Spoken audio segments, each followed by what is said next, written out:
વડવા વિસ્તારમાં જર્જરિત મકાનો ધરાશયી થયા. સદનસીબે જાનહાનિ ટળી. ફાયર બ્રિગેડનો કાફલો ઘટના સ્થળે દોડી આવ્યો.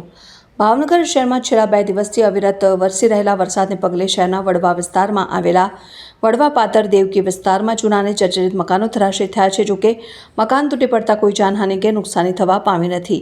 ભાવનગર શહેરમાં છેલ્લા 2 દિવસથી સતત પડી રહેલા વરસાદને પગલે શહેરના જૂનવાણી ગણાતા એવા વડવા વિસ્તારમાં પાદર દેવકી ચબૂતરા પાસે આવેલ 2 થી 3 મકાનોનો કેટલોક ભાગ તૂટી પડ્યો હતો. આ ઘટનાની જાણ ફાયર બ્રિગેડને થતાં કાફલો ઘટના સ્થળે દોડી ગયો અને તૂટી પડેલ મકાનનું કાટમાળ દૂર કરવા કામગીરી હાથ ધરાઈ.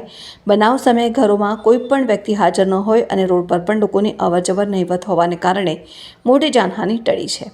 બનાવની જાણ ફાયર બ્રિગેડ તથા પીજીવીસીએલ અને પોલીસ તંત્રને થતાં કાફલો ઘટના સ્થળે દોડી આવ્યો હતો અને તપાસ હાથ ધરાઈ. હજુ પણ આ વિસ્તારમાં અનેક મકાનો જર્જરિત હાલતમાં હોય.